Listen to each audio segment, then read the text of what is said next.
कृष्णचंद्र। तो भगवान कृष्ण जन्म कौन पाई हेले ता विषय आम किसी समय आलोचना करवा अधघंटे 45 मिनिट पाखापाखि। शास्त्र वर्णना कराଯାଇଛି एमिति थरे समय आसिला ए पृथ्वी अनेक गुडी असुर राजा माने सब राजनीति करबा को लागिले। कंस आदि असुर राजा माने एवं जेतेबेले विभिन्न प्रकार अनाचार हैला, विभिन्न प्रकार पापी राजा माने पाप कर्म कले, कुकर्म कले, तो सेतेबेले कोन हिछि ना वसुमती आ सहन करि पारला नाही भार को वसुंधरा। तो से वसुंधरा कोन कले, वसुमाता गोटे गाय रूप को धारण कर जाके ब्रह्मा को पाखरे पहुंचले। कहले हे ब्रह्मदेव मु आ ए भार को सहन करि पारु नाही, मते भारी पीड़ा होछि, सेति में आपण किछि व्यवस्था करंतु। ब्रह्मा होछंती ए ब्रह्मांडर पिता। को ब्रह्मांडर ए ब्रह्मांड आमी जोठ रहछे एभले असंख्य ब्रह्मांड अछि आ असंख्य ब्रह्मा मध्य अछंती। गोटे ब्रह्मा मध्य असंख्य ब्रह्मा, असंख्य विष्णु, असंख्य शिव, कळना नाही। किंतु आमे जे ब्रह्मांड रे रहछे से ब्रह्मांड रे जने ब्रह्मा अछंती, तांकर केतेटा मुंड? 4टा। आउ एमिति ब्रह्मांड अछि जोथरे 10 मुंडिया, 15 मुंडिया, 20 मुंडिया, सहस्र मुंडिया ब्रह्मा अछंती। न लागुची कथा, किंतु एहा सत्य।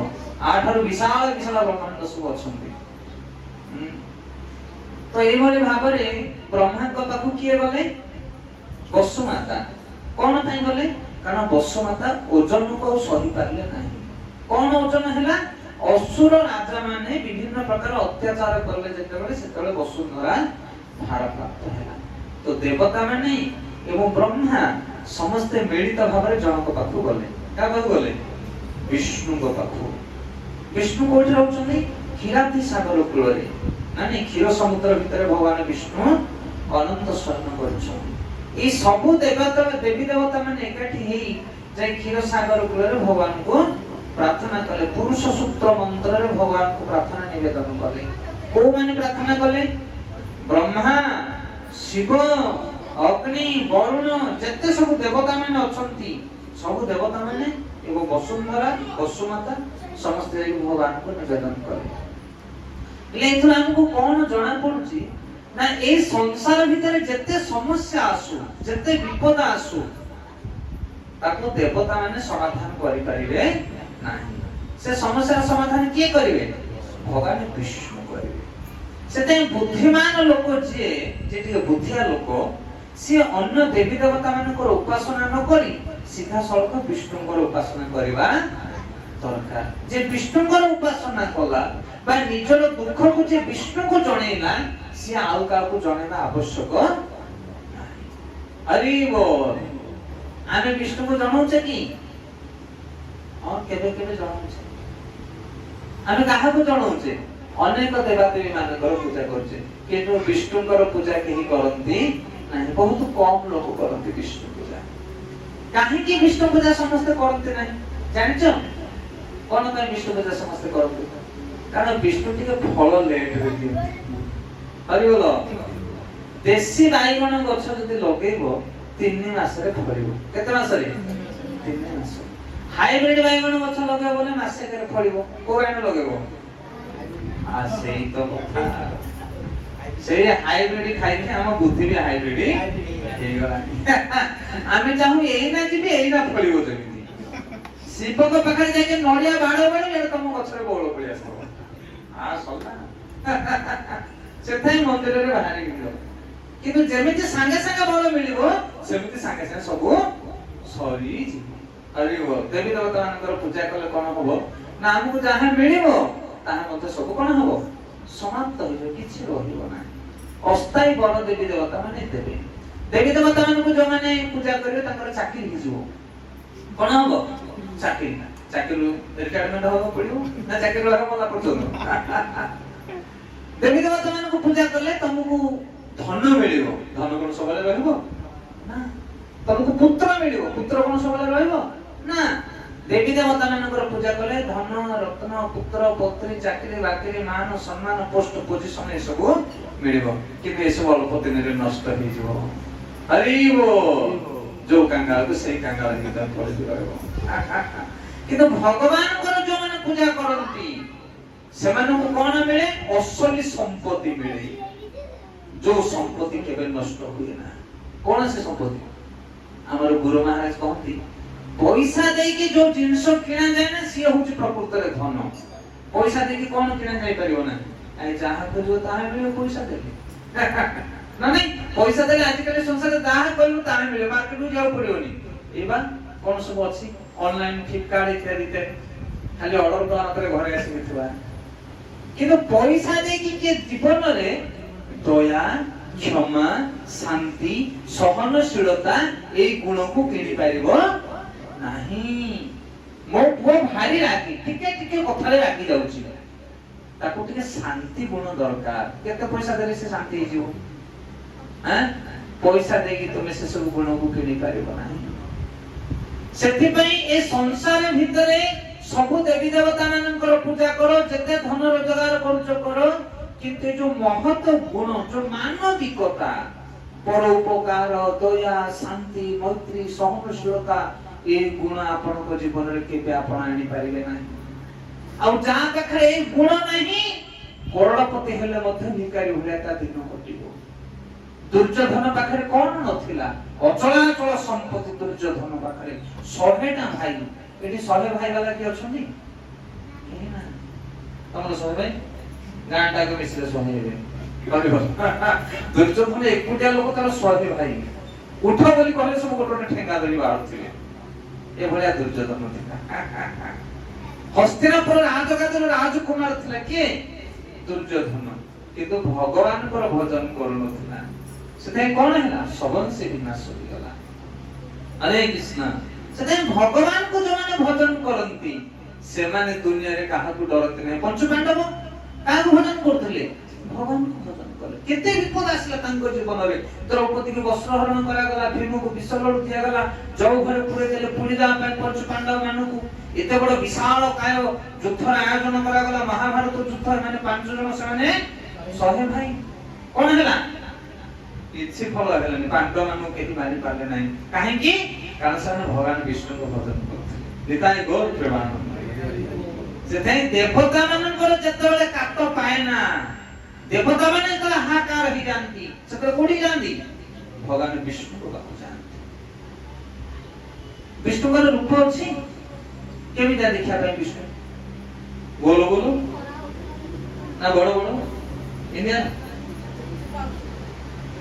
हेले अजा जाइथिले मंदिर को पूजा करिया तम अजा जाइथिले मंदिर को पूजा करिया पूजा करके जतरा मंदिर रो अजा आसिले ताको नात्या कॉलेज रो आसुनी कोठ आसुनी कॉलेज रो अजा उपचार अजा कोड जाइथिलो ना मंदिर को जाइथिलो ना कोन मंदिर को जाइथिलो ना विष्णु मंदिर को जाइथिलो पूजा करिया ना विष्णु को तमे देखिछो के देखिछो विष्णु को अनाय तो काई विष्णु विष्णु अरे बोल के भगवान को देखिछो के ही भगवान को देखि ता माने मिछोटा सबेटा मिछ ना सत्य मिछ ना सत्य सत्य काई भगवान काई सते अनेक लोक अछन जे माने भगवान विष्णु को विश्वास करंती नाही ए जगत रे कोन विष्णु अछंती कोठी अछंती काई के कोठी ए विश्वास करंती नाही किंतु प्रकृत रे भगवान अछंती केमिति अछंती कहि परिबो गोटे ब्रह्मचारी साधु जने ट्रेन ऊपर बसिकी जाउछंती भगवान को नाम जप करछंती हरे कृष्ण कृष्ण कृष्ण हरे हरे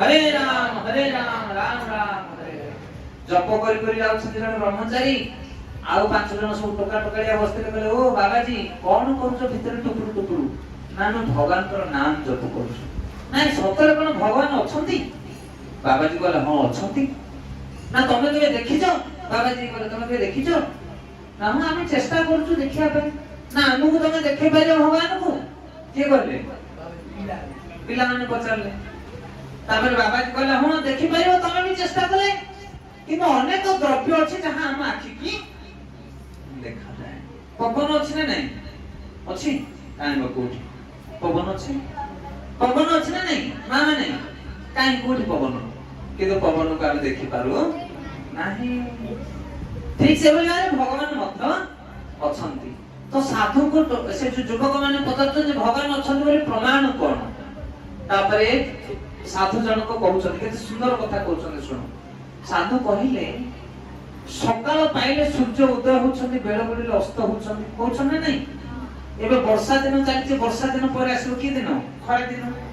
ଖରା ଦିନ ବର୍ଷା ଦିନ ପରେ ଆସିବ ଶୀତ ଦିନ, ଶୀତ ଦିନ ପରେ ଆସିବ ଖରା ଦିନ। ଏରା ସବୁ କିଏ ପ୍ଲାନ କରୁଛି? ଭାରତ ସରକାର ନା ତାସି ହଉଛି? ଏ ଯୋଉ ଖରା ବର୍ଷା ଶୀତ କାକର ହଉଛି, ଏ ଯୋଉ ସକାଳୁ ସୂର୍ଯ୍ୟ ହଉଛି, ବେଳ ବୁଡକୁ ବୁଡି ଯାଉଛି, ଚନ୍ଦ୍ର ଗ୍ରହଣ ହଉଛି, ଅମାବାସ୍ୟା ହଉଛି, ପୂର୍ଣ୍ଣମୀ ହଉଛି, ଏରା ସବୁ କିଏ କରୁଛି? ମା ମାନେ କିଏ କରୁଛି? ଏଟା ଭାରତ ସରକାର କରୁଛି ନା ବୈଜ୍ଞାନିକ ମାନେ କରୁଛନ୍ତି? ତମ ଘରେ ଭାତ ତରକାରୀ ରୁଟି ଡାଲମା ତମେ କରୁଛ, ନ କଲେ କାଳେ ସେ ହେଇଯିବ କି? ଯଦି ତମ ଘର ଜିନିଷ, ତମ ଘର କାର୍ଯ୍ୟ ତମେ କରୁଛ, ସେମିତି ସଂସାର କାର୍ଯ୍ୟ କିଏ କରୁଛି? ସଂସାରର ପିତା ମାତା ଜଣେ ଅଛନ୍ତି, ସେମାନେ କରୁଛନ୍ତି ସବୁ କିଛି। ସାଧୁ କହିଲେ ଯେମିତି ସୂର୍ଯ୍ୟ ଚନ୍ଦ୍ର ଉଦୟ ଅସ୍ତ ହୁଅନ୍ତି, ଯେମିତି ଋତୁ ପରେ ଋତୁ ପରିବର୍ତ୍ତନ ହୁଏ, ଗୋଟେ ଛୁଆଟେ ଜନ୍ମ ହେଲେ ଯେମିତି ଯୁବକ ହୁଏ, ବୃଦ୍ଧ ହୁଏ, ମରିଯାଏ, ଏ ସବୁ କାର୍ଯ୍ୟ ଭଗବାନଙ୍କ ଇଚ୍ଛାରେ ହଉଛି। କିନ୍ତୁ ଯୁବକ ମାନେ ଏକଥା ବିଶ୍ୱାସ କଲେ ନାହିଁ, କହିଲେ ଆମକୁ ଦେଖାଅ ଭଗବାନଙ୍କୁ। ତାପରେ ସାଧୁ ଗୋଟେ ବଢିଆ ତାଙ୍କ ସହିତ ଗୋଟେ ଯୁକ୍ତି କଲେ। କଣ କହିଲେ ସାଧୁ? କହିଲେ ତମେ ଭାବୁଛ ସଂସାର ତାଇସି ଚାଲିଛି, ଚନ୍ଦ୍ର ସୂର୍ଯ୍ୟ ସବୁ ଖରା ବର୍ଷା ତାଇସି ଚାଲିଛି। ସାଧୁ କହିଲେ ମୁଁ କହୁଛି ଟ୍ରେନ ତାଇସି ଚାଲିଛି। ଟ୍ରେନ ଉପରେ ସେମାନେ ବସିଥିଲେ ନା। ସାଧୁ ଅବାନ୍ତର କଥା କହିଲେ ମୁଁ କହୁଛି ଟ୍ରେନ ତାଇସି ଚାଲିଛି। ଯୁବକ ମାନେ କହିଲେ ଏଟା ଅସମ୍ଭବ କଥା, ନା ଟ୍ରେନ କିଏ ଚଲାଉଛି? ଯୁବକ ମାନେ କହିଲେ ଡ୍ରାଇଭର ଅଛି। ସାଧୁ କହିଲେ ମତେ ଡ୍ରାଇଭରକୁ ଦେଖାଅ। ତାପରେ ଯୁବକ ମାନେ କହିଲେ ଟିକେ ରୁହ, ଷ୍ଟେସନରେ ଯେତେବେଳେ ଟ୍ରେନ ରହିବ ଆମେ ଓହ୍ଲେଇବା ପ୍ଲାଟଫର୍ମ ଉପରକୁ, ଦୌଡ଼ିକି ଯିବା, ଇଞ୍ଜିନରେ ଡ୍ରାଇଭର ବସିବ, ଆମେ ତାଙ୍କୁ ଦେଖିବା। ସାଧୁ କହିଲେ ତମେ ଯଦି ଗୋଟେ ଡ୍ରାଇଭରକୁ ଦେଖିବା ପାଇଁ ଏତେ ପ୍ରୋସେସ ଫଲୋ କରୁଛ, ସତ କି ନାଇଁ? ଗୋଟେ ଟ୍ରେନ ଡ୍ରାଇଭରକୁ ଦେଖିବା ପାଇଁ ମଧ୍ୟ ତାର ଗୋଟେ ପ୍ରୋସେସ ଅଛି। ମନ ଇଚ୍ଛା ତମେ ଯୋଉଠି ହେଲେ ଦେଖିପାରିବ ନାହିଁ, ତାକୁ ଅପେକ୍ଷା କରିବାକୁ ପଡିବ। ଟ୍ରେନ ରହିବ, ତମେ ପ୍ଲାଟଫର୍ମକୁ ଓହ୍ଲେଇବ, ଦୌଡ଼ି ଦୌଡ଼ି ଇଞ୍ଜିନ ପାଖକୁ ଯିବ, ତାପରେ ଯାଇକି ତାକୁ ଗ୍ଲାସ ବାଟେ ଦେଖିବ। ଯଦି ଗୋଟେ ଡ୍ରାଇଭରକୁ ଦେଖିବା ପାଇଁ ଗୋଟେ ବିଧାନ ଅଛି, ସେଠି ଭଗବାନଙ୍କୁ ଦେଖିବା ପାଇଁ ମଧ୍ୟ ଗୋଟେ ବିଧାନ ଅଛି। ସେ ବିଧାନ କଣ? ସେ ବିଧାନ ହଉଛି ଭକ୍ତି ଯୋଗ। ଯଦି ଜଣେ ଭଗବାନଙ୍କର ଭକ୍ତି କରିବ, ତାହେଲେ ସେ ସବୁ ଜାଗାରେ ଭଗବାନଙ୍କୁ ଦେଖିପାରିବ। ପ୍ରହ୍ଲାଦ ହଉଛନ୍ତି 7 ବର୍ଷର ବାଳକ। ପ୍ରହ୍ଲାଦ ହିରଣ୍ୟକଶିପୁର ପୁଅ। ହିରଣ୍ୟକଶିପୁ ଅସୁର ପଚାରୁଛି ପ୍ରହ୍ଲାଦକୁ, ଆରେ ପ୍ରହ୍ଲାଦ ତ ଭଗବାନ ବିଷ୍ଣୁ କାହିଁ? ମୁଁ ସେ ବିଷ୍ଣୁ ସହିତ ଯୁଦ୍ଧ କରିବା ପାଇଁ ଚାହେଁ, ସେ ମୋର ଶତ୍ରୁ, ମୋ ଭାଇକି ମାରିଛି, ସିଏ ହିରଣ୍ୟାକ୍ଷକୁ ବଦ୍ଧ କରିଛି। ବିଷ୍ଣୁ ଯଦି ମୋ ଆଗକୁ ଆସିବ, ମୁଁ ତାକୁ ଯୁଦ୍ଧରେ ପରାସ୍ତ କରିବି। କାହିଁ ତୁ ବିଷ୍ଣୁ? ତୁ ଦେଖିଛୁ? ପ୍ରହ୍ଲାଦ କହୁଛନ୍ତି ହେ ପିତା, ମୋ ବିଷ୍ଣୁ ସବୁଆଡେ ବିଦ୍ୟମାନ, ସବୁ ଜାଗାରେ ଅଛନ୍ତି। ନାଇଁ ଖମ୍ବ ଭିତରେ ମଧ୍ୟ ଅଛନ୍ତି ନା? ହଁ ଅଛନ୍ତି ଖମ୍ବ ଭିତରେ। ତାପରେ ହିରଣ୍ୟକଶିପୁ ଗୋଟେ ପାହାଡ ପକାଳେ, ସେ ଖମ୍ବ ଭାଙ୍ଗି ଗଲା। ତା ଭିତରୁ କିଏ ବାହାରିଲେ? ନରସିଂହ ଦେବ। ବିଶାଳ କାୟ ଶରୀର। ଯାହା ମୁଁ କରଇ, ଯାହା ମୁଁ କହଇ, ଯାହା ମୁଁ ଚିନ୍ତଇ ମନେ। ତାପରେ କଣ? ପ୍ରାର୍ଥନା ବସୁନ, ଆରେ ଦୟାମୟ ବିଶ୍ୱ ବିହାରୀ ବସ। ଯାହା ମୁଁ କରଇ, ଯାହା ମୁଁ କହଇ, ଯାହା ମୁଁ ଚିନ୍ତଇ ମନେ, ଜଗତର କର୍ତ୍ତା ପରମ ଈଶ୍ୱର ଜାଣୁଛନ୍ତି ଅନୁକ୍ଷଣେ। ଭଗବାନ ସମସ୍ତଙ୍କ ହୃଦୟରେ ଅଛନ୍ତି। ଭଗବାନ ସବୁ ଜାଣୁଛନ୍ତି, କିଏ କଣ କରୁଛି, କିଏ କଣ ଭାବୁଛି, ଭଗବାନ ସବୁ ଜାଣନ୍ତି। କିନ୍ତୁ ଯୋଉମାନେ ମୂର୍ଖ, ଗୀତାରେ ଭଗବାନ କହୁଛନ୍ତି ନା ଭି ଜାଣନ୍ତି ମାଁ ମୂଢା। ମୂଢ ମାନେ ଯୋଉମାନେ ମୂର୍ଖ ମାନେ, ସେମାନେ ମତେ ବିଶ୍ୱାସ କରିପାରନ୍ତି ନାହିଁ। କିନ୍ତୁ ଯୋଉମାନେ ପଣ୍ଡିତ, ଜ୍ଞାନୀ, ସାଧୁ, ସେମାନେ ମତେ ବିଶ୍ୱାସ କରନ୍ତି। ତ ସବୁ ଦେବୀ ଦେବତା ମାନେ ଏବଂ ବସୁମାତା ଯାଇକି କଣ କଲେ? ଭଗବାନଙ୍କୁ ପ୍ରାର୍ଥନା କଲେ। କହିଲେ ହେ ବିଶ୍ୱଧର, हे विश्वंभर, हे विश्वपति, हे त्राणकर्ता, आमको ये भवसागर उद्धार करतु, ए कष्ट आमको उद्धार करतु। असुर माने जो कष्ट दउछन्ते आ जंत्रणा सहन करि ही परना है। एले बसुमाता को भारी हे गला नै कि बसुमाता एते बड़ बड़ पहाड़ पर्वत ट्रक गाड़ी रेल गाड़ी सब चलुची ए बसुमाता ऊपर। असुर माने कोन बेसी ओजनिया हे गेले? हरे कृष्ण। आ असुर माने कोन बेसी ओजन हे गेले कि बसुमाता सहन करि पारलेनी? असुर माने ओजन नथिले, तांको कार्य जाको ओजनदार कार्य थिला।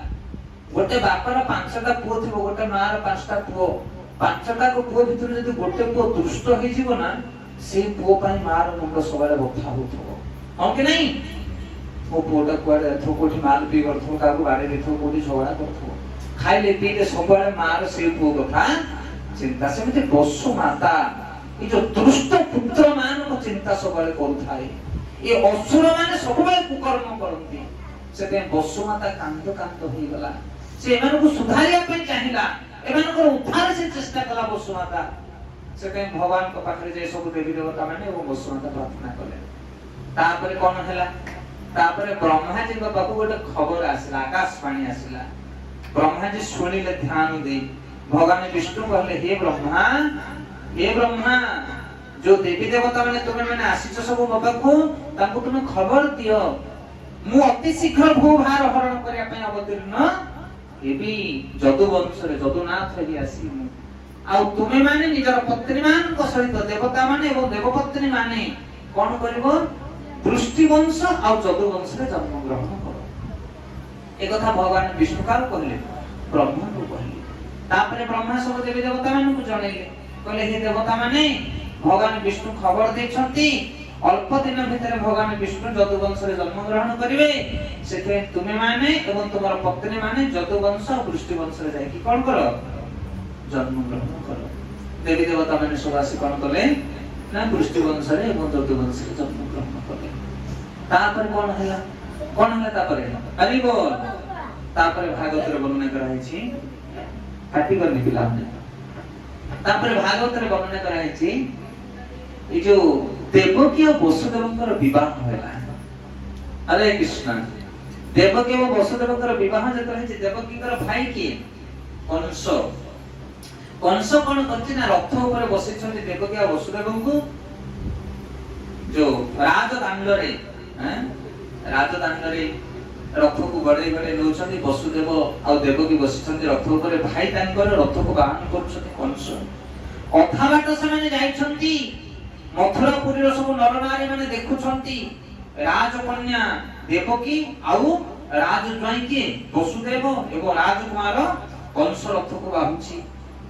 ଅଙ୍ଗୁରୁ ଚନ୍ଦନ ପୁଷ୍ପମାଲ୍ୟ ସବୁ ତାଙ୍କ ଉପରେ ବିଚରଣ କରୁଛନ୍ତି। ସମସ୍ତେ ଦେଖୁଛନ୍ତି ଝିଅ ଜ୍ୱାଇଁଙ୍କୁ। ଏଇ ସମୟରେ ଗୋଟେ ଆକାଶବାଣୀ ହେଲା। କଣ ଆକାଶବାଣୀ ଥିଲା? କି ରେ ମୂର୍ଖ କଂସ, ତୁ ଯୋଉ ଭିଣୋଇ ଆଉ ଭଉଣୀ କି ଧରିକି ଯାଉଛୁ, ସେ ଭଉଣୀର ଅଷ୍ଟମ ଗର୍ଭର ସନ୍ତାନ କଣ କରିବ? ତୋର ବିନାଶର କାରଣ ହବ। ଯେତେବେଳେ ଏଇ କଥା କଂସ ଶୁଣିଛି, ସାଙ୍ଗେ ସାଙ୍ଗେ ରଥକୁ ସିଏ ଅଟକେଇ ଦେଲା। ଆଉ କଣ କଲା ନା ଦେବକୀର କେଶକୁ ଧରିଲା। ଦେବକୀ ତାର ଭଉଣୀ। କହିଲା, ମୂଳୁ ମାରିଲେ ଦେବସରୀ ଦେବଙ୍କ ସଙ୍ଗେ କିମ୍ପା କରି। କହିଲା ଏକଦମ ମାରିଦେବି ଦେବକୀ କି, ଆଉ ତାର ସେ ଥିବ ନା ଅଷ୍ଟମ ଗର୍ଭ ହବ ନା, ମତେ କିଏ ମାରିବ। ଯେତେବେଳେ ଦେବକୀର କଂସକୁ ଧରିଛି, ଦେବକୀର କେଶକୁ କଂସ ଧରିଲା, ସେତେବେଳେ ବସୁଦେବ ହାତ ଯୋଡୁଛି, କହୁଛି ହେ ଭାଇ କଂସ, ତୁମେ ଦେବକୀକୁ ମାର ନାହିଁ। ଏଠି ଅନେକ ଗୁଡିଏ ଶିକ୍ଷା ରହିଛି। ଯୋଉମାନେ ଅସୁର ପ୍ରକୃତିର ଲୋକ, ସେମାନଙ୍କୁ କେବେ ବିଶ୍ୱାସ ଯିବନି ଜୀବନରେ। ଏଇନା ତମ ପାଖରେ ବସିକି ଭାଇ ଭଳିଆ କଥା କହିବେ, 10 ମିନିଟ ପରେ ତମର ଶତ୍ରୁ ବନିଯିବେ ସେମାନେ। ଅଛନ୍ତି ନା ନାଇଁ ଏମିତି ପରିବାରରେ, ଗାଁରେ ଘରେ? ସେମାନେ ବନ୍ଧୁ ନୁହନ୍ତି, ଶତ୍ରୁ ରୂପୀ ବନ୍ଧୁ ସେମାନେ। ଦେଖ କଂସ ତା ଭଉଣୀକି ନେଇକି ଯାଉଛି। ଭଉଣୀ ଭିଣୋଇ ବାହାଘରର 2 ଘଣ୍ଟା ସମୟ ହେଇନି କହିଲେ ଚଳେ। ଏତେ ଶୁଭ ଲଗ୍ନରେ ସେ କହୁଛି ଭଉଣୀକୁ ମୁଁ ମାରିଦେବି। କଣ ପାଇଁ? କାରଣ ମତେ ବଞ୍ଚିବା ପାଇଁ ମୁଁ ଭଉଣୀକୁ ବିନାଶ କରିବି। କିନ୍ତୁ ଦେବକୀ ବସୁଦେବ ସେମାନେ କେତେ ସମୟ ହେଲା ବାହାରିଛନ୍ତି? ଅଳ୍ପ ଦିନ ହେଲା ବାହାରିଛନ୍ତି। ବସୁଦେବ ହାତ ଯୋଡୁଛନ୍ତି କଂସକୁ, କହୁଛନ୍ତି ତୁ ସ୍ତ୍ରୀ ଲୋକଟିକୁ ମାରି ନା, ସେ ତୋର ଭଉଣୀ, ତାକୁ ଛାଡିଦେ ଦୟାକରି। ବିଭିନ୍ନ ପ୍ରକାର ବୁଝଉଛନ୍ତି ତାକୁ କଂସ। ବସୁଦେବ କିନ୍ତୁ କଂସ ମାନିବା ବାଲା ନୁହଁ। ତ ଦେଖନ୍ତୁ, ଦେବକୀଙ୍କୁ ବିବାହ କରିଛନ୍ତି ବସୁଦେବ ମାତ୍ର ଅଳ୍ପ ସମୟ ହେଇଛି, କିନ୍ତୁ ବସୁଦେବ ହଉଛନ୍ତି ଜଣେ ସାଧୁ, ସେ ଜଣେ ମହାତ୍ମା। ଆପଣଙ୍କ ଘରେ ଯଦି ଏଭଳିଆ କେସ୍ ହବ, ତାହେଲେ ଜ୍ୱାଇଁ ସିଧା ଘର ଛାଡିକି ପଳେଇବ, କହିବ ତମେ ଭାଇ ଭଉଣୀ ମାରାମାରି ହୁଅ, ମୋର କଣ ହେଇଯାଉଛି? ସତ ନା ନାଇଁ? ତମେ ଭାଇ ଭଉଣୀ ମାରାମାରି ହୁଅ, ମୋର କଣ ହେଇଯାଉଛି? କିନ୍ତୁ ବସୁଦେବ ସେଭଳି ନଥିଲେ। ବସୁଦେବ ସାଧୁ ପ୍ରକୃତିର ଥିଲେ। ସେଥିପାଇଁ ସେ କଂସକୁ ବହୁତ ବୁଝଉଛନ୍ତି କି ତୁମେ ତୁମ ଭଉଣୀକୁ ମାରନା। ତ ଏହା ପରେ ବହୁତ କଥା କହିଲା ପରେ ଯେତେବେଳେ ନ ବୁଝୁଛି କଂସ, ସେତେବେଳେ ବସୁଦେବ ଗୋଟେ ଲାଷ୍ଟ ୱାର୍ଣ୍ଣିଂ ଦଉଛନ୍ତି, ବହୁତ ଇମ୍ପୋର୍ଟାଣ୍ଟ ଜିନିଷ। କହୁଛନ୍ତି ହେ କଂସ, ଅଷ୍ଟମ ଗର୍ଭର ସନ୍ତାନ ତୁମର ଶତ୍ରୁ।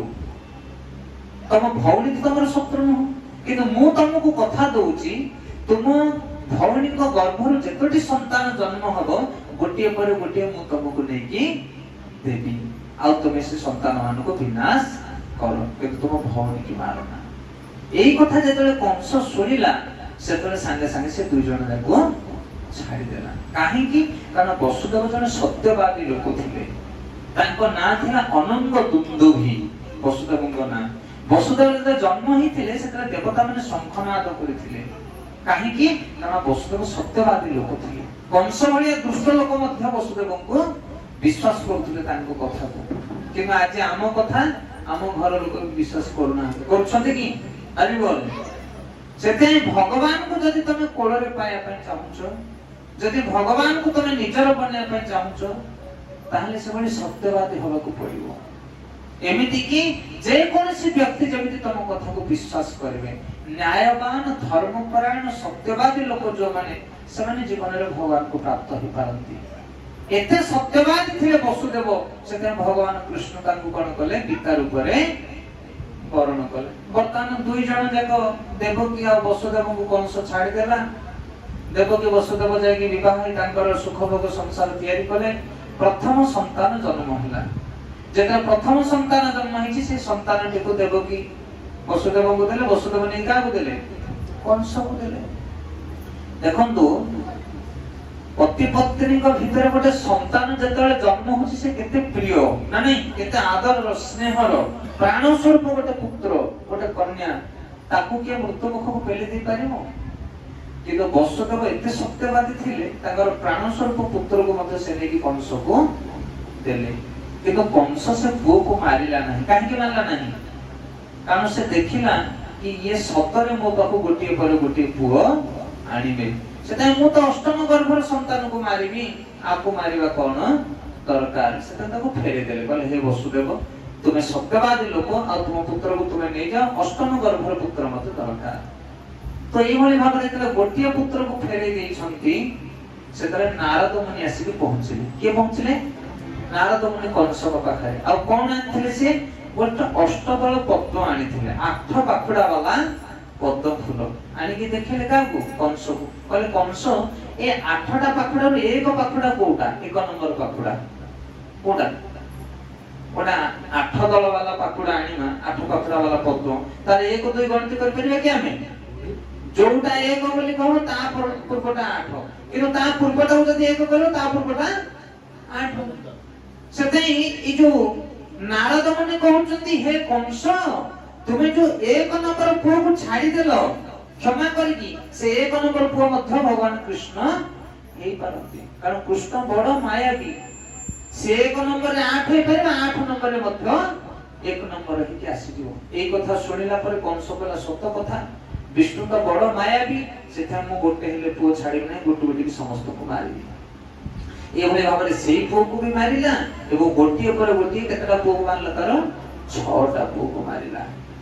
6टा पुओ को मारिला पर्यंत देवकी वसुदेव गोटे गोटे पुओ नै तांको दौथांती। विचार करन आपण माने केते कष्टर कथा। सेते कृष्ण भक्ति आचरण करबा एते सहज कथा न। आपण माने शिव पूजा करिवे, काली पूजा करिवे, गणेश पूजा करिवे, सब पूजा करि परिवे किंतु कृष्ण पूजा जगत रे केही करि परिवे नाही।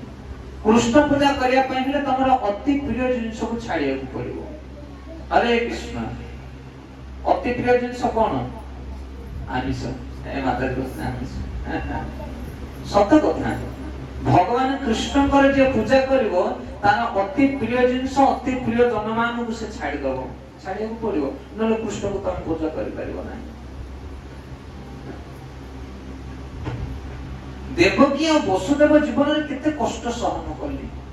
6टा पुत्र को जन्म करि नै कि जमराज हाथ रे देले। कंस जन्म भले ताको पाखरे थिला। तो ए भली भाबरे 6टा पुत्र जतरे विनाश होछंदी तापर सप्तम गर्भ रे आसुंदी किए? बलराम। बलराम होछन भगवान कर बड़ भाई कृष्ण आ बलराम। बलराम होछन गुरु तत्व। जे पर्यंत मनुष्य गुरु ग्रहण न करिछि से पर्यंत से भगवान को पाई परिबो नाही। सेति पय आमे केमिति भगवान कर पूजा करिवा, केमिति भगवान को भोग लगेवा, केमिति भगवान कर नाम जप करिवा, भगवान कर पूजा अर्चना केमिति करा जिवो कोठ सिखिबा? आमे कोठ सिखिबा? गुरु को पाखु सिखिबा। से जो गुरु नाहंती से भगवान आसी परिबे ना से सप्तम गर्भरे आसले किए बलराम बलराम होचंती गुरु अवतार बलराम जेतले आसिकी आसना बलराम जेतले आसिकी देवकी गर्भरे प्रवेश करूछंती हरि बोल सेतले भगवान कृष्ण कोन कले ना योगमाया को पठेले कृष्णकर योगमाया होचंती शक्ति भगवान कृष्ण योगमाया को कहले हे योगमाया तुम्हें जाई कि कोन करबो ना जो सप्तम गर्भरे अछंती बलराम कोठी बंदी घर भितरे देवकी गर्भरे बलराम अछंती सेही बलराम को तमे नै जो कोठी की गोकुल नंद बाबांकर घरे अछंती रोहिणी माता रोहिणी किए रोहिणी होचंती वसुदेवंकर आउ गोटे पत्नी वसुदेवंकर अनेक पत्नी थिले जेमिति देवकी गोटे पत्नी वसुदेवंकर आउ गोटे पत्नी होचंती किए रोहिणी से कोठी अछंती नंद बाबांको घरे अछंती नंद यशोदा तांको घरे अछंती पहले भगवान कृष्ण कोन कले ना योगमाया को कहले कहले जो सप्तम गर्भरे अछंती बलदेव तांको तमे नै कि रोहिणी को गर्भरे स्थानांतरित करिवो चिंता करना आपण माने हा संभव कि गोटे मां गर्भरे गोटे संतान अछि सेही संतानटा को आउ गोटे गर्भ को निया हबो आज काले विज्ञान हा कर परिवो हरे कृष्ण की विचित्र कथा देखन किंतु भगवान को इच्छा से सब किछ संसार रे पारे भगवान होते विश्वकर्ता विश्वकर्मा से भगवान कृष्ण एवं बलराम जेतले पाठ पढुथिले ताको गुरु को नाम कोन शांतिपनी मुनि को पाखरे कृष्ण बलराम जेतले पाठ पढुथिले सेतले पाठ सरिला परे कृष्ण बलराम ताको गुरु को कहले हले गुरुदेव आमे किछि गुरु दक्षिणा दा पई चाहूछु किंतु गुरुदेव मना कले गुरु माने केबे हले दक्षिणा नवा कथा नुहे विद्या सबले दान करा जाए विद्या को करा जाए दान करा जाए आमे विद्या शिक्षा कलु बोली तमठार किछ पाइबा को इच्छा नै किंतु कृष्ण बलराम कहले आमे आपन को किछ दबा पई चाहूछु तापरे गुरु शांतिपनी मुनि कहले तुम मां पाखु जाओ शांतिपनी मुनि कर पत्नी तांको पाखु गले कृष्ण बलराम कहले मां आमे किछ गुरु दक्षिणा दा पई चाहूछु पिता तो मना कहले आपन किछ ग्रहण करिवे कि आपन कोन दरकार कहंतु शांतिपनी मुनिकर पत्नी कांदिले कृष्ण बलराम का आगे कहले अरे पिला माने मु तुमको कोन मागिबी मोर जगत रे किछि दरकार नै किंतु मोर जोटा दरकार तमे देई परिबो नाही ए कथा सुनि कृष्ण बलराम कहले आपन जहा कहबे आमे ताहा दोको आपन मागी के देखंतु किंतु से मना कहले मु मागिबी नाही कारण तुमे देई परिबोनी कथा रक्षा न करि पारि तम मानकर मन दुख हो किंतु कृष्ण बलराम बाध्य करिबारु शांतिपनी मुनिकर पत्नी मागिले कोन मागिले कहले मोर गोटे पुओ मरि जायछि कहले आमे छोट बयस रे छोटिया पिलाटी हितला मो पुओ 4-5 वर्षर ताको नै कि जायथुलो तीर्थ स्नान करिया पई तीर्थ रे बुडो पोको मो पुओ से बुडो रे कोन हैला अरे बोल से बुडो रे पड़े भासी की पड़ेला सेतै हे कृष्ण बलराम तमे जदि मो पुओटा को देई दियो तो ताहले भलो कोन कि असंभव कथा देखुन अरे को 15-20 वर्ष 30 वर्ष हेलानी से जाइथिले तांको पुओ को धरि के तीर्थ रे तांको पुओ बुडी के मलनी 15-20 वर्ष हला ताकू के को ठानी दबो यह संभव कि किंतु कृष्ण बलराम कहले तुमे चिंता करो ना हमें आनी तम पुओ को दबा कृष्ण बलराम जमपुर को गले जमराज कहले मो पाखे तांको पुओ नाही तांको पुओर आत्माटा अछि ना आत्माटा हमकु दियो शरीर आमे अरेंजमेंट कर दू तापरे से आत्मा को आनिले से भलिया शरीर टे तयारी कले जेमिति पुओ तांकर पडिथिला सेही भलिया पुओटे करी आनी तांको मां को देले ताना होछु पुनर्दत्त कोन ताना पुनर्दत्त पुनर्बार दबा गोटा थर देइथिले आउ थरे देले गोटा थर के देइथिला भगवान देइथिले ना तम पुओ जे जो होछि के देछि तमको दबा वाला सी आमे कहछने आमे जन्म करछु आजार होउनी से काने न करि पाउ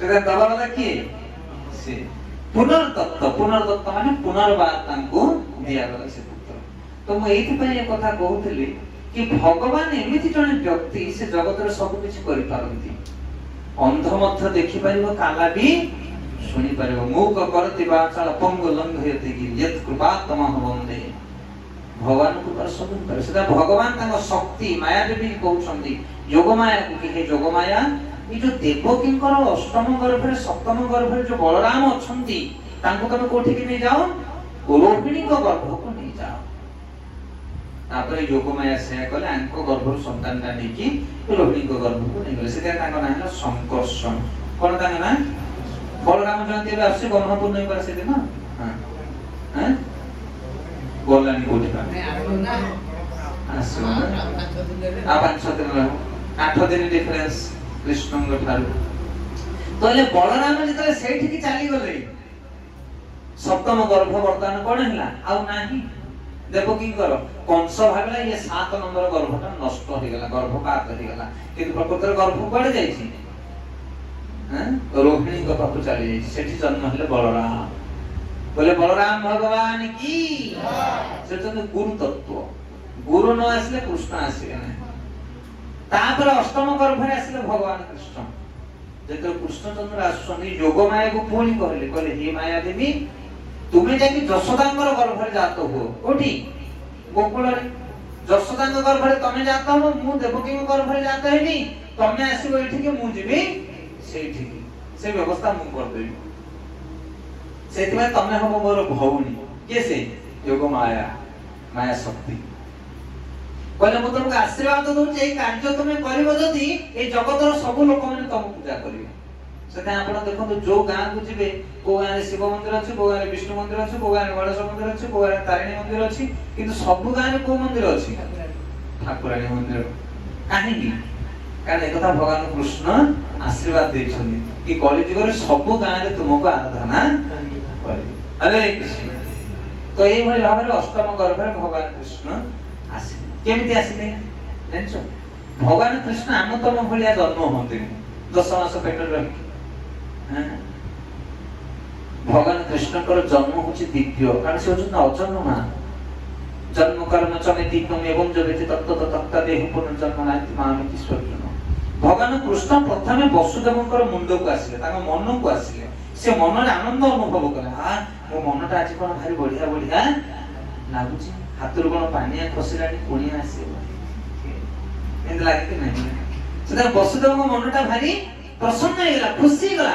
से कहला एंत मते आनंद काहे लागुची तापर ताको हृदय रे भगवान विराजमान कले मन रो हृदय एवं तापर आंको हृदय रो तांको हृदय को गले का हृदय को देवकी को हृदय को एवं तापर से देवकी को हृदय रो भगवान कोन हेले प्रकाश पाइले अंधकार राति अर्धरात्रि रे जेल भितरे भगवान कृष्ण जन्म हेले केमिति जन्म हेले नहिनाड नेकी जन्म हेले बिसे हां ए जो आशा दिदी जाकी तांकर नाड काटे को आवश्यक पड़ खलिबट कहै से आसिनथिले मेडिकल केमिति जन्म हेले भगवान कृष्ण चतुर्थ मूर्ति शंख चक्र गदा पद्म धारण करछन्ती सुंदर रूप लावण्य को धारण करे भगवान आविर्भाव हेले ये हेले कृष्ण जन्म रामचंद्र जेतले जन्म हेतिले कानरे कुंडल थिला मथारे किरटी थिला बाहुरे बाहुटी थिला सुवर्ण अलंकार पिंधिथिले रामचंद्र आ टहटह हेकी हसुथिले कौशल्या माता देखि के आश्चर्य हेले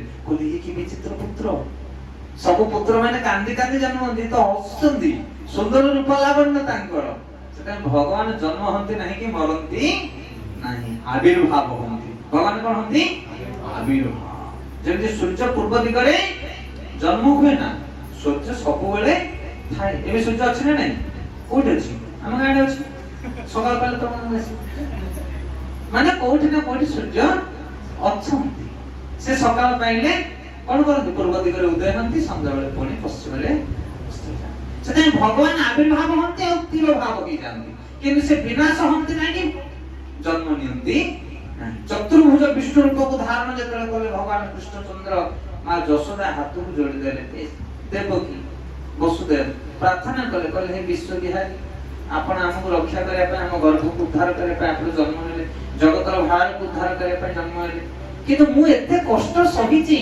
एई रूप को देखिया पाई न को रूप को मु आपण को कोल रे संतान भले धारण करे पे चाहे बापा मांगर बहुत आशा छोट पुओटे ले मुका कोल आ एई रूप को देखि मते डर लागुची कारण कंस आसी तम सहित युद्ध करबे रूप को तुमे लुचे दियो छोटिया कोमल रूप हो जा तो भगवान सांगे सांगे कौन करे जो विशाल रूप धारण करते चतुर्भुज विष्णु रूप गोटे छोटिया सुकोमल रूपटिए धारण कले कमला पिला कि कुआ कुआ हरे कृष्ण आ कृष्ण जेतले जन्म हेले सब प्रहरी माने सोई गले घुंगुली मारी केते प्रहरी जगिथिले तांको दिन रात जगी बसन सिकुली सब खोली गला लोहार सिकुली एवं भगवान विष्णु कहले तांको बापा को कहले बापा वसुदेव तमे मते नै चलो नंद भवन रे गोटे झियो हिची ताको नै के आसे मते सेठी रखियो ता पर प्लान कथा मु करि आगु प्लान करि भगवान आसन ना सेते वसुदेव कोन कले गोटे टोकई रे बुंदे पकेले भगवान कृष्ण को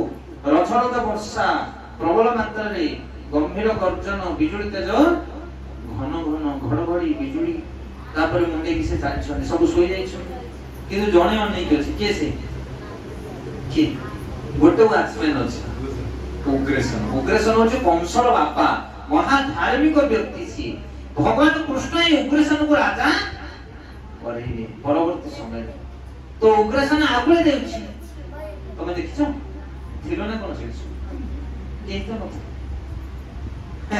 एबार कोत ना आमी देखिछो उग्रसेन जत तमे थिलो वाचमैन जे आगे देखिलो टीवी देखिलो अरे बोल साधु संत माने कहते भगवान तो लीला करके केबेठु गलनी किंतु सेही लीला को एबे भी जे स्मरण करछि एबे भी जे चिंता करछि तार उद्धार हे जाउछि ताई गौर प्रेमानंदे तो एबे भाबरे उग्रसेन को आशीर्वाद दोछन भगवान हसुछन ताकर मुख मंडल उदे उग्रसेन उद्धार पायति को चाहा प्रभु आपण को देखा पय जन्म जन्म धरि मु अनै बसते तापर वसुदेव से टोकरी रे धर के जाउछन पानी भीतर को जमुना पूरा उछल के आसे भगवान को चरण को स्पर्श करूछि कोछि हे प्रभु केते दिन धरि तुमे मो पाखो आसी नथिला आसी आज खेलिबो बुलिबो नाचिबो ए जमुना भूमंडल न गोवर्धन जमुना माने कोठा आछंदी भगवत धाम आछंदी सेतै केबे जीवन रे थिबो जेबे जीव वृंदावन आइछ कि नै केबे जाइनो आ कोठी आइछ स्कूल खली कोठ वृंदावन जीवा दरकार जीवन रे वृंदावन रो थोड़ी मथारे मारिया दरकार गोवर्धन को दर्शन करबा दरकार जीवन पवित्र हो जे वृंदावन एई जगह रे न वृंदावन जो भगवत धाम वृंदावन आसी सेठी माटी देखिबा आपण पाउडर भलिया दरकार धरि पळे आस्ते पाउडर भल लगे सोबा एते सुंदर माटी रज अरे वो तो से धाम रे भगवान कृष्ण देके प्रवेश करछन ब्रज वृंदावन भितरे वसुदेवता को टोकरे ने की जाउछथि ए पुआटा को रखि दउछथि आ झियोटा को धरि की आसुछ आसी के अधरात रे कोनी झियो रखि दउछथि एठी कंस आसुची गर्जन करी धरुची से झियो को नै की शिला पर जेमिति कचाडुची संगे संगे ता हाथ रे झियोटी चाली जाउछथि के से होछते महाशक्ति योग माया शक्ति स्वरूपिणी दुर्गा दश भुज विशाल शरीर को धारण करी बिजुली कन्या कंस को तो रे मूर्ख कंस तू जहा को मारिया पर चेष्टा करछु से वर्तमान अन्यत्र पढुछि सावधान हे जा मृत्यु पाए कंस सबले का पूजा करथला जानछो का पूजा दुर्गा पूजा लंबा सिंदूर मारि के बुझ कंस एबे भी सब लंबा सिंदूर मारि के बुझ ना ना दुर्गा पार्टी वाला हमें काली पूजा बलि पड़ू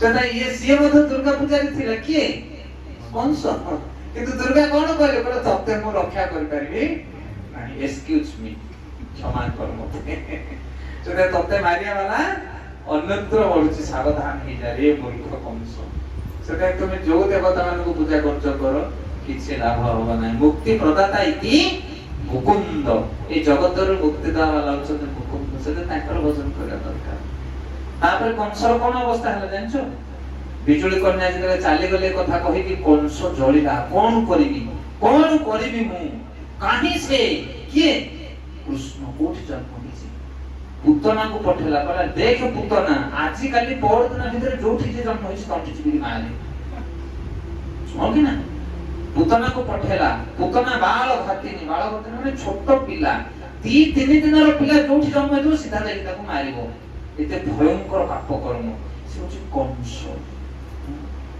तापर जाई गोकुल वृंदावन रे प्रवेश करूची के पुतना सुंदर रूप धारण करची पुतना ପଦ୍ମ ଫୁଲଟି ହାତରେ ଧରିଛି, ତା ଦେହରୁ ଖାଲି ମହ ମହ ବାସନା ବାହାରୁଛି, ପଠୁ ମାରିକି ଯାଇଛି।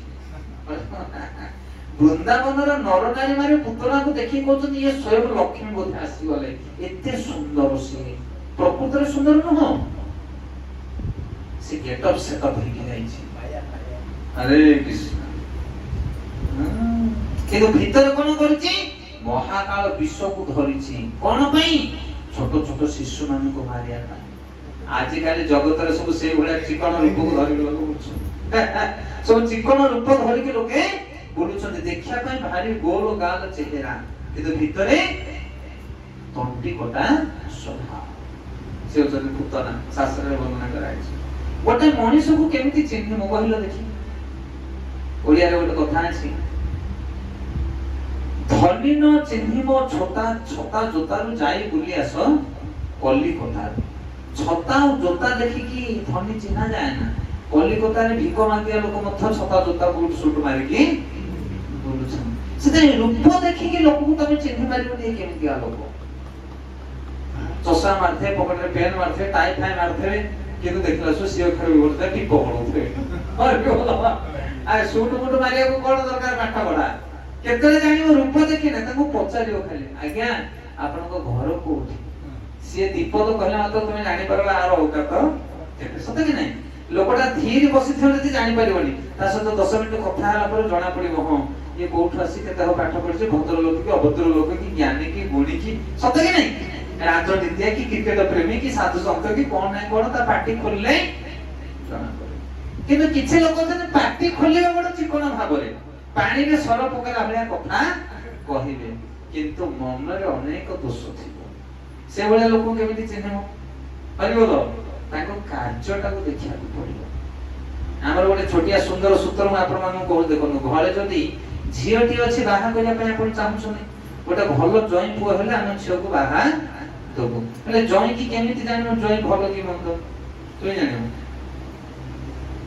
ଜଇଁକି କେମିତି ଜାଣିବ ଜଇଁ ଭଲ କି ମନ୍ଦ? ତମେ ଯଦି ଜଇଁକି ଦେଖା କରିବାକୁ ଯିବ, ଜଇଁ ପୁରା ଭଦ୍ର ଲୋକ, ହଁ କି ନାଇଁ? ଶ୍ୱଶୁର ଘର ଲୋକ ଆସନ୍ତି ବୋଲି ମୁଁ କିଛି ଖାଉ ନାହିଁ, କିଛି ପିଉ ନାହିଁ, ଆଜ୍ଞା ସାର୍ ନମସ୍କାର କରିବ, କେମିତି ଜଇଁକି ଚିହ୍ନିବ? ହେଲେ ଝିଅ ଘର ଗଲେ ଜଇଁ ଦେଖିବା ପାଇଁ ଯାଇକି ପହଞ୍ଚିଲେ ଜଇଁ ଘରେ, କହିଲେ ଜଇଁର ବାପା ମା ପଚାରିଲେ ଆପଣଙ୍କ ପୁଅ କଣ ସବୁ ଗୁଣ ଅଛି? ନା ମୋ ପୁଅ সোনা ମୁଣ୍ଡା, ମୋ ପୁଅର କିଛି ଖରାପ ଗୁଣ ନାହିଁ, ଖାଲି ଖାଇ ସାରିଲେ ସେ ପୁଡ଼ିଆ ଟିକେ ଖାଇବ, ସଫଳ ଟିକେ ଚୋବେଇବ, ଆଉ କିଛି ଗୁଣ ନାହିଁ। ନା ଖାଲି ପୁଡ଼ିଆ ଖାଉଛି ନା ଆଉ କଣ ଅଛି? ନା ନାଇଁ, ତିନାଥ ମେଳା ଯଦି ହେଲା ଗାଁରେ, ବୋଲେ ଗଞ୍ଜେଇ ଟିକେ ଖାଏ, ଆଉ ମୋ ପୁଅର କିଛି ଖରାପ ଗୁଣ ନାହିଁ, সোনা ମୁଣ୍ଡା। ଯଦି ହାଲିଆ ଅଳସ ହେଲା, କାମ ଧନ୍ଦା କରିକି ଆସିଲା ପରେ ଟିକିଏ ପିଇବ, ବେଳକୁ ପିଇବ, ଶୋଇବ, ଆଉ କିଛି ଖରାପ ଗୁଣ ନାହିଁ। ନା ନଥାଉ ନଥାଉ ତ କେତେ ଗୁଣ ଅଛି, ଆଉ କେତେ ଗୁଣ ଦରକାର? ଗଞ୍ଜେଇ ଟାଣୁଛି, ବିଡ଼ି ଟାଣୁଛି, ପୁଡ଼ିଆ ଖାଉଛି, ମଦ ପିଉଛି, ଆଉ କଣ ଗୁଣ ଥାନ୍ତା? ତ କହିବା କଥା ହେଲା, ଯଦି ଜଇଁ ଚିହ୍ନିବା ପାଇଁ ଦରକାର କେମିତିକା ଏ ଜଇଁ, ତାହେଲେ ଜଇଁକି ପରୀକ୍ଷା କରିବନି। କାହାକୁ ପରୀକ୍ଷା କରିବ? ତା ସାଙ୍ଗସାଥି ମାନଙ୍କୁ ପରୀକ୍ଷା କର। ଜଇଁ କାହା ସହିତ ମିଶୁଛି, ତମ ଜଇଁର ସାଙ୍ଗସାଥି ମାନଙ୍କୁ ଦେଖିଦେଲେ ଜଣା ପଡୁଛ ତମ ଜଇଁ କେମିତିକା। ଜଇଁର ସାଙ୍ଗ ଯାକ ଯଦି ମତୁଆ, ବୋଲେ 100% ତମ ଜଇଁ ମତୁଆ, କେହି କାଟି ପାରିବେ ନା। ତମ ଜଇଁର ସାଙ୍ଗ ଯାକ ଯଦି ଭଲ, ତାହେଲେ ଜଇଁ କଣ ବୁଝିପାରିଲ କି ନାହିଁ? ସେଥିପାଇଁ ସ୍କୁଲରେ ଭଲ ପିଲାମାନଙ୍କ ସହିତ ସାଙ୍ଗ ହବ, ଖରାପ ପିଲାମାନଙ୍କ ସହିତ ସାଙ୍ଗ ହେଲେ ତମେ ବି ଖରାପ। ସେଥିପାଇଁ କିଏ ଭଲ କିଏ ମନ୍ଦ କାହା ପିଠରେ ଲେଖା ହେଇନି। ଦେଖିବ ସେ ଯୋଉ ଭଳିଆ ଲୋକଙ୍କର ସଙ୍ଗ କରିବ, ସେଇଭଳିଆ ଲୋକଟା ହେଇଯିବ। ହରେ କୃଷ୍ଣ। ହେଲେ କଣ ପାଇଁ କଥା ଆମେ କହୁଥିଲେ? ପୁତନା। ପୁତନା ଦେଖିବାକୁ ଡౌରା ଡౌର ଚେହେରା, ସୁନ୍ଦର କଥା କହୁଛି, ମୃଦୁ ଭାଷୀ, ଯାହାକୁ ଦେଖିକି ହସୁଛି। ଦେବୀ ସବୁ ମାନେ ଯୋଉ ବୃନ୍ଦାବନର ଲୋକମାନେ କହୁଛନ୍ତି ଇଏ ସ୍ୱୟଂ ଲକ୍ଷ୍ମୀ ମାତା ଆମ ଗାଁକୁ ଆସିଛନ୍ତି। ଆଉ ସିଏ କୋଉଠି ନ ଅଟକିକି ସିଧା ପଶିଗଲା କୋଉଠିକି? ନନ୍ଦ ବାବାଙ୍କ ଘରେ। କୃଷ୍ଣ ଜନ୍ମ ହେଇଛି, କୋଳରେ ଧରି ପକେଇଲା ସିଧା, ଯଶୋଦା ମା ଦେଇଦେଲେ ତା ହାତକୁ ଟେକି। କାହିଁକି କହିଲ? ଏତେ ସୁନ୍ଦର ସ୍ତ୍ରୀଟା, ଦେବତା କିଏ ଗୋଟେ ଆସିଛି ଦେବରୂପୀ, ତାକୁ ଦେଇଦେଲେ। ଦେଇଦେଲା ପରେ ସେ କଣ କଲା? ସ୍ତନ୍ୟପାନ କରେଲା। ସ୍ତନ୍ୟରେ ହଳା ହଳ ବିଷ ଅଛି। ଏବଂ ଭଗବାନ କଣ କଲେ? ଆମର ଗୁରୁ ମହାରାଜଙ୍କର ଲେକ୍ଚର ମୁଁ ଶୁଣୁଥିଲି, କହିଲେ ଗୁରୁ ମହାରାଜ କହିଲେ ସେତେବେଳେ ଭଗବାନ କୃଷ୍ଣଙ୍କର ବୟସ ବହୁତ କମ, ସେଜରେ ଶୋଇବା ଲୋକ ସିଏ, ତାଙ୍କର ଦାନ୍ତ ନାହିଁ, ଦାନ୍ତ ଉଠିଛି କି 3-4 ମାସର ପିଲା, ହାତରେ ନଖ ନାହିଁ, କଣ ହାତ, ବୁଝିପାରୁଛନ୍ତି କହିବା କଥା? ସେଇ ନଖ ସେଇ ଦାନ୍ତରେ ସେ ଏମିତି ସ୍ତନ୍ୟ ପାନ କଲେ ପୁତନାର, ହରିବୋଲ, ସ୍ତନ ସଙ୍ଗେ ପ୍ରାଣ ଶୋଷିଲେ ନାଶ ଗଲା ପୁତନା। ସେ ଯୋଉ କ୍ଷୀର ସଙ୍ଗରେ ପ୍ରାଣକୁ ଶୋଷି ନେଲେ ଭଗବାନ, ଆଉ ପୁତନାର ସବୁ ସଫା, ତାର ଯେତେ ମଇଳା ଥିଲା ସବୁ ସଫା ହେଇଗଲା। ଜନ୍ମ ଜନ୍ମାନ୍ତର ଧରି ପୁତନା ଉଦ୍ଧାର ପାଇଗଲା। ଆଉ ପୁତନା ମଲା ପରେ କଣ ହେଲା? ପୁତନା ମଲା ପରେ ଭଗବାନ କୃଷ୍ଣ ତାକୁ ପଠେଇଦେଲେ ଗୋଲୋକ ଧାମ। ସେଠି ଯାଇକି ତାଙ୍କ ମା ଆଈ ମାନଙ୍କ ସହିତ ରହିଲେ, ଧାତ୍ରୀ ବୋଲି କହନ୍ତି, ମାତୃପଦ ଦେଲେ। କିଏ? ଭଗବାନ କୃଷ୍ଣ ତାକୁ ମାତୃପଦ ଦେଲେ। ସେଥିପାଇଁ ବିଷ ଦବାର ଅଛି, କୃଷ୍ଣକୁ ବିଷ ଦିଅ। କଣ ବୁଝୁଛ? କୃଷ୍ଣ ବିଷ ଦବ ନାଇଁ କଣ? କହିବାର କଥା ହେଲା କି ଜୀବନରେ ଯଦି କୃଷ୍ଣଙ୍କ ସହିତ ତମର ସମ୍ବନ୍ଧ ନାହିଁ ତାହେଲେ ଜୀବନଟା ବେକାର। କୃଷ୍ଣଙ୍କ ସହିତ, କୃଷ୍ଣ ଭକ୍ତ ମାନଙ୍କ ସହିତ ସମ୍ବନ୍ଧ ରଖ। କୃଷ୍ଣ ଭକ୍ତ ମାନେ ଲାତ ମାରିଲେ ମଧ୍ୟ ତମର ଫାଇଦା ଅଛି, କିନ୍ତୁ ମଦୁଆ ମାନେ ପିଠିରେ ହାତ ମାରିଲେ ମଧ୍ୟ ତମର ଫାଇଦା ନାହିଁ। ବୁଝିପାରୁଛନ୍ତି? କୃଷ୍ଣ ଭକ୍ତ ପାଖକୁ ଗଲେ ଖାଲି କୃଷ୍ଣ କଥା କହିବେ, ଖାଲି କବିତା ଭଳିଆ କଥା କହିବେ, ସେଇ କଥା ଯଦି ଶୁଣିବ ତମ ଜୀବନରେ ଉଦ୍ଧାର ହେଇଯିବ। ଆଉ ବାହାର ଲୋକ ଯିବେ, ଚିକଣ କଥା କହିବେ, ଭଲ ମନ୍ଦ କଥା କହିବେ, କିନ୍ତୁ ଜୀବନଟାକୁ ତମର ମାଟି କରିଦେବେ। ହରେ କୃଷ୍ଣ। ସେଥିପାଇଁ ପୁତନା ଏତେ ଦୁଷ୍ଟ ଥିଲା, ଏତେ ଅହଙ୍କାରୀ ଥିଲା, ଏତେ କଣ କୁହାଯିବ ଖରାପ ଗୁଣ ଥିଲା, କିନ୍ତୁ ଭଗବାନ ତାକୁ ଚୁଟକିରେ ତାର ହୃଦୟଟାକୁ ସଫା କରିଦେଲେ। ହରେ କୃଷ୍ଣ। ତ ଏଇଭଳି ଭାବରେ ଭଗବାନ କୃଷ୍ଣ ଜନ୍ମ ଗ୍ରହଣ କଲେ। ଖାଲି ପୁତନା ନୁହଁ, ତାପରେ ଅନେକ ଗୁଡ଼ିଏ ଅସୁର ମାନଙ୍କୁ ବିନାଶ କଲେ ଭଗବାନ। ପୁତନା ପରେ କାହାକୁ ମାରିଲେ? ଶକଟାସୁର। ଶକଟାସୁର ଜାଣିଛନ୍ତି କେମିତିକା? ଯଶୋଦା ଥରେ କଣ କରୁଛନ୍ତି, ଭଗବାନ କୃଷ୍ଣଙ୍କୁ କୋଳରେ ଧରିକି ତାଙ୍କୁ ସ୍ତନ୍ୟପାନ କରୁଛନ୍ତି, ଖାଇବା ପାଇଁ ଦଉଛନ୍ତି, ବିଭିନ୍ନ ପ୍ରକାର କାର୍ଯ୍ୟ କରୁଛନ୍ତି, ଅନେକ କାମ। ଯଶୋଦାଙ୍କର 9 ଲକ୍ଷ ଗାଈ, ନନ୍ଦ ବାବାଙ୍କର। ତମର କେତେ ଲକ୍ଷ ଗାଈ? କେତେ ଲକ୍ଷ? ଗାଈ ନାହିଁ। ଆଉ କଣ ଅଛି? କୁକୁର ଅଛି। କୁକୁର ଥିଲେ କୃଷ୍ଣ ଆସିବେ ତମ ଘରକୁ, ଯମରାଜ ଆସିବ, ଶନି ଆସିବ, ହରିଗଲ। କାଉ କୁକୁରକୁ ଦେଖିଲେ ଶନି ଗ୍ରହ ଆସିବ, କିନ୍ତୁ ଗାଈକି ଦେଖିଲେ କୃଷ୍ଣ ଆସିବେ। ଆଜିକାଲି ଗାଈ କାହାରେ ନାହିଁ। ସେଥିପାଇଁ ଭଗବାନ କୃଷ୍ଣକୁ ସେବା କରିବା ପାଇଁ ହେଲେ ଗୋମାତା ରହିବା ଦରକାର। ନନ୍ଦ ବାବାଙ୍କର କେତେ ଗାଈ? 9 ଲକ୍ଷ ଗାଈ। ଆପଣ କହିବେ ଆମେ ତ ଆଜିକାଲି ଗାଈ ପୋଷି ପାରିବୁନି। ଗାଈ ନ ପୋଷ, କିନ୍ତୁ ପ୍ରତିଦିନ ଗାଈ କ୍ଷୀର, ଗାଈ ଘିଅ ଖାଇବ। କିଏ ପ୍ରତିଦିନ ଗାଈ ଜିନିଷ ଖାଉଛି? ଗାଈ କ୍ଷୀର ବି ଖାଉଛନ୍ତି, ଗନ୍ଧ ହଉଛି ଗାଈ କ୍ଷୀର, ଗୋସିଆ ବାସନା। ଫାଷ୍ଟ ଫୁଡ ଖାଇବେ, ଚାଉମିନ ଖାଇବେ, ପକୋଡା ଖାଇବେ, ହରି ବୋଲ। ଦେଖ, ସେଥିପାଇଁ ଗୋମାତା ସେବା ନ କରିପାରିଲେ ମଧ୍ୟ ଆମେ ଗୋମାତା ପାଇଁ କିଛି ଦାନ କରିବା, ଗୋଜାତ ଦ୍ରବ୍ୟ ଖାଇବା, ସେଟା ମଧ୍ୟ ଗୋ ସେବା। 9 ଲକ୍ଷ ଗାଈ ନନ୍ଦ ରାଜାଙ୍କର। ଯଶୋଦା କେତେ କାର୍ଯ୍ୟ କରନ୍ତି, 9 ଲକ୍ଷ ଗାଈଙ୍କର ସେବା ଶୁଶ୍ରୂଷା, ଏତେ ତାଙ୍କର ସେବିକା ସେବକ ମାନଙ୍କୁ ନେଇକି କରନ୍ତି, ଏତେ ବ୍ୟସ୍ତ। ଥରେ ଭଗବାନ କୃଷ୍ଣଙ୍କୁ କଣ କଲେ, ଗୋଟେ ଶକଟ ତଳେ ଶୁଆଇ ଦେଲେ, ତାଙ୍କ କାମ ଧନ୍ଦା ସେ କରୁଛନ୍ତି। ବିଶାଳ ଶକଟ, ସେ ଶକଟ ଉପରେ ଏତେ ବଡ ବଡ ସବୁ ବର୍ତ୍ତନ ଲଦା ହେଇଛି, ପିତ୍ତଳର ହଣ୍ଡା, ମାନେ ବଡ ବଡ ହଣ୍ଡା ସବୁ। ତା ଭିତରେ ବହୁତ ଭାରି, କୋଥରେ ଜଳ ଅଛି, କୋଥରେ ମହୁ ଅଛି, ସ୍ୱାଦିଷ୍ଟ ଜିନିଷ ସବୁ ରଖା ହେଇଛି, ବିଶାଳ ଶଗଡ଼। ସେ ଶଗଡ଼ ତଳେ ଭଗବାନ କୃଷ୍ଣ ଶୋଇଛନ୍ତି, ନିଦ ହେଇଯାଇଛି କୃଷ୍ଣ। ଯଶୋଦା କହିଲେ ଶୋଇଗଲା ମୋ ପୁଅ, ଆକୁ ଶୁଆଇ ଦେଇକି ଟିକେ ଘର କାମ କରିବି କହିକି ତାକୁ ଶଗଡ଼ ତଳେ ଶୁଆଇ ଦେଇଛନ୍ତି। କୃଷ୍ଣଙ୍କର ନିଦ ଭାଙ୍ଗିଲା ଯେତେବେଳେ ଦେଖିଲା ସବୁ ଯଶୋଦା ନାହାନ୍ତି, ରାଗିଗଲେ, କହିଲେ ମା ମତେ ଛାଡ଼ି ଦେଇ କୁଆଡେ ପଡିଲା। ତାପରେ କଣ କଲେ, ଗୋଡକୁ ହାତକୁ ଉପରକୁ ଏମିତି ହଲ ହଲ କଲେ, ଗୋଡ ଉଠେଇକି ଯେମିତି ଗୋଡକୁ ଉପରକୁ ଉଠେଇଛନ୍ତି, ସେ ଶଗଡ଼ରେ ଲାଗିଲା ତାଙ୍କର ଗୋଡ। ମାନେ ବୁଢା ଆଙ୍ଗୁଠିଟା, ଭଗବାନ କୃଷ୍ଣଙ୍କର ବୁଢା ଆଙ୍ଗୁଠି ଶଗଡ଼ରେ ଲାଗିଲା, ଶଗଡ଼ ପୁରା ଫୁଟବଲ ଭଳିଆ ଉଡ଼ିଲା। ବିଶାଳ ଶଗଡ଼ ଭାଙ୍ଗି ଗଲା, ସେ ବର୍ତ୍ତମାନ ସବୁ ଇଧର ଉଧର ହେଇକି ପଡିଲା। ଯେତେ ସବୁ ନରନାରୀ ଥିଲେ ଆଶ୍ଚର୍ଯ୍ୟ ହେଲେ, କଣ ହେଲା ଘଟଣା? ଦେଖିଲା ସବୁ କଣ ହେଇଛି, ଶଗଡ଼ ବ୍ଲାଷ୍ଟ ହେଇଯାଇଛି। ଆଉ ଦୌଡ଼ିକି ସମସ୍ତେ ଆସିଲେ, ଦେଖିଲେ କନ୍ୟା ତା ତଳେ ଶୋଇକି ହସୁଛି। ଆରେ ସେଟା ଶଗଡ଼ ନଥିଲା, କିଏ ଥିଲା? ଶକଟାସୁର। ସେ ଶଗଡ଼ ଭିତରେ ଗୋଟେ ଅସୁର ଥିଲା। ଭଗବାନ କୃଷ୍ଣ ଜାଣିଲେ, ଗୋଟିଏ ଲାତରେ ତାକୁ ଖାଇଲା। ସେଥିପାଇଁ ଆମ ମାନଙ୍କ ଭିତରେ ବି ଶକଟାସୁର ଅଛି, ଅଛି ନା ନାଇଁ? ପୁତନା ଆମ ଭିତରେ ଅଛି। କିନ୍ତୁ ତାକୁ କିଏ ଉଦ୍ଧାର କରିବ? କୃଷ୍ଣଙ୍କୁ ଭଜନ କଲେ ଲାତ ବାଜିବ, କୃଷ୍ଣଙ୍କୁ ଭଜନ କଲେ ଆମ ବିଷ ଶୋଷି ହେଇକି ଯିବ। ଯେତେ ଅସୁର ମାନଙ୍କୁ ସବୁ ବିନାଶ କରିଥିଲେ କୃଷ୍ଣ, ସବୁ ଅସୁର ଯାକ ଆମ ପାଖରେ ଅଛି। ସେ ଅସୁରକୁ ବିନାଶ କରିବାକୁ ଆମେ କଣ କରିବା? ଭଗବାନ କୃଷ୍ଣଙ୍କର ଭଜନ କରିବା ଦରକାର। ହରେ କୃଷ୍ଣ। ଆଉ କଳି ଯୁଗରେ ଭଗବାନ କୃଷ୍ଣଙ୍କର ଭଜନ କରିବା ହଉଛି ସବୁଠାରୁ କଷ୍ଟ ନା ସହଜ? ସହଜ।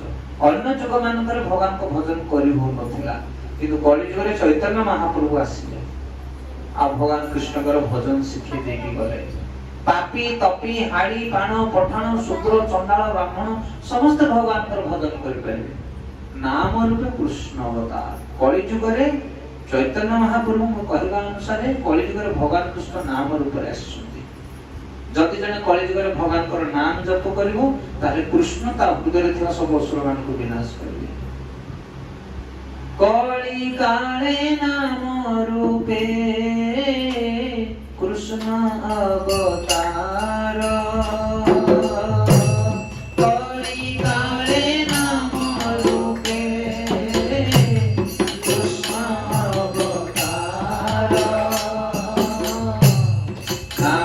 হইতে হয় সর্ব জগৎ নাম বিনা কলি কালে নাহি আর ধর্ম সর্বমন্ত্র সার নাম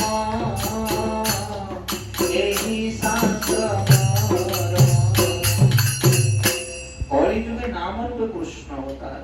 দ্বাপর যুগরে সিনা ভগবান কৃষ্ণ আসলে, তৃতীয় যুগরে সিনা রামচন্দ্র আসলে, কিন্তু কলি যুগরে কি আসছেন? নাম আসছেন। সেটাই যদি কলি যুগর লোক জনে ভগবানଙ୍କର নাম জপ করিব, তাহলে তা হৃদয় নির্মল হইছে, সে ভগবানଙ୍କର আশীর্বাদ পাইব। আর নাম জপ কিয়ে করিব? সমস্ত করিপারে, পিলা বুঢ়া বুঢ়ী ছোটা পুরা সমস্ত। কিন্তু মা মানে যদি নাম জপ করে কহে যে বলে কহে এবে সময় নাই। আর কেবে হব সময়? কেবে হব? কবে পিলা পিলি এরা ছোট হইଛନ୍ତି, ଟିକେ বড় হই গলে ଆଉ জঞ্জাল রহিবনি। বড় হই গলে পিলা মানে জঞ্জাল রহিবনি না জঞ্জাল ডবল হব? হরিবল। যেতিকি দিন বଢି বଢି ଯିବ, ସେତିକି ବଳ କମି କମି ଯିବ, ସେତିକି ଜଞ୍ଜାଳ ବଢି ବଢି ଯିବ। ଯୋଉଟା ଏବେ ହେଇନି ସେଟା କେବେ ହବ? ଏଟା ମନେ ରଖନ୍ତୁ ଆପଣ ମାନେ। ଏବେ ଯେ ଭଗବାନଙ୍କର ନାମ ଜପ ନ କରିପାରୁଛି, ଆଗକୁ ଆଉ କରିପାରିବ ନାହିଁ। ବୟସ ବଢିବ, ବଳ କମିବ, ଜଞ୍ଜାଳ ବଢିବ। 100% ଆମେ ଲେଖିକି ଦଉଛୁ। ମନୁଷ୍ୟ ସବୁବେଳେ ପଛ ଦିନକୁ ଦେଖିକି କାନ୍ଦିବ, ଆହା କୁଆଡେ ଗଲା ସେଇ ଦିନ। କୋଉ ଦିନ? 10 ବର୍ଷ ତଳର କଥା। ସେତେବେଳେ ଗୋଟେ ମଜା ଥିଲା, ଆନନ୍ଦ ଥିଲା, ସମୟ ଥିଲା। ଏବେ ଯେମିତି ପଛ ଦିନକୁ ଦେଖିକି କାନ୍ଦୁଛ, ଆଉ 5 ବର୍ଷ ପରେ ଏଇ ଦିନଟାକୁ ବି ଦେଖିକି ତୁମେ କାନ୍ଦିବ। ସେଥିପାଇଁ ଏକଠାରୁ ଭଗବାନଙ୍କର ଭଜନ କର, ଏଇ ସମୟଟାକୁ ଅବହେଳା କର ନାହିଁ, ଆଜି ଭଜନ କର। ହରେ କୃଷ୍ଣ। তো ବହୁତ ବହୁତ ଧନ୍ୟବାଦ। ଆପଣମାନେ ଆଜି କୃଷ୍ଣ ଜନ୍ମ ବିଷୟରେ ଶ୍ରବଣ କଲେ, ସମସ୍ତେ ବଳରାମଙ୍କର ଆବିର୍ଭାବ ବିଷୟରେ ଶ୍ରବଣ କଲେ, ବସୁମାତାଙ୍କ ବିଷୟରେ ଶ୍ରବଣ କଲେ, ଭଗବାନ କୃଷ୍ଣଙ୍କର ଯୋଉ ନାମ ବିଷୟରେ ଶ୍ରବଣ କଲେ, ହରିନାମ ବିଷୟରେ। ସେଥିପାଇଁ ଆପଣମାନେ ଭଗବାନଙ୍କର ନାମ ଜପ କରନ୍ତୁ ପ୍ରତିଦିନ ପ୍ରତିଦିନ। ଆଜି ଆପଣମାନେ ଆମିଷ ଖାଉଛନ୍ତି, ମଦ ମାଂସ ଖାଉଛନ୍ତି, ଖରାପ ଗୁଣ ଅଛି, ମନେ ନାହିଁ। ଭଗବାନଙ୍କର ନାମ ଜପ କଲେ ଧୀରେ ଧୀରେ ସବୁ କିଛି ଶୁଦ୍ଧ ହେଇଯିବ। ସାଧୁ ସଙ୍ଗ କର, ହରିନାମ କର। ଏ ତ ନୂଆ କଥା ନୁହଁ। ଆମର ଏଠି ସେଣ୍ଟର ଅଛି ଭେଜପୁଟି ପାଖରେ, ଚୁଡା ମିଲ୍ ପଛପଟି, ବାଲୁଗାଁରେ ସେଣ୍ଟର ଅଛି, ଖଲିକୋଟରେ ବି ସେଣ୍ଟର ଅଛି। ଚାରିଆଡେ ସେଣ୍ଟର ହେଲାଣି ବି, ସବୁଠି ଭଗବାନଙ୍କର ନାମ କଥା ପ୍ରଚାର ଚାଲିଛି। ଭୁବନେଶ୍ୱର ଇସ୍କନ ମନ୍ଦିର, ବ୍ରହ୍ମପୁର ଇସ୍କନ ମନ୍ଦିର, କେତେ ଇସ୍କନ ଭକ୍ତ, କେତେ ପ୍ରଚାର ପ୍ରସାର ଚାଲିଛି। ସବୁ ଜାଗାରେ ଭକ୍ତମାନେ ଅଛନ୍ତି। ଆପଣମାନେ ଜପ କରନ୍ତୁ, ଭଗବାନଙ୍କର ସଙ୍ଗ କରନ୍ତୁ, ଭଗବାନଙ୍କୁ ହୃଦୟରେ ଧାରଣ କରନ୍ତୁ। ଯେକୌଣସି ଲୋକ, ଛୁଆ ନାହିଁ, ଛୋଟି ନାହିଁ, ଜାତି ନାହିଁ, ଗତି ନାହିଁ, ସମସ୍ତେ ଭଗବାନଙ୍କର ନାମ ନେଇପାରିବେ। କୌଣସି ପ୍ରକାର ଛୁଆ ଛୁତି ହରିନାମ ପାଇଁ ନାହିଁ। ପ୍ରତିଦିନ ଗୀତା ଭାଗବତ ପଢିବେ, ପ୍ରତିଦିନ ହରିନାମ ନେବେ, ପ୍ରତିଦିନ ଭଗବାନଙ୍କୁ ଭୋଗ ଲଗେଇ ପ୍ରସାଦ ଖାଇବେ। এই তিনটা জিনিস যদি জীবନରେ জଣେ କରିବ, ତାର ଉଦ୍ଧାର ହେଇଯିବ।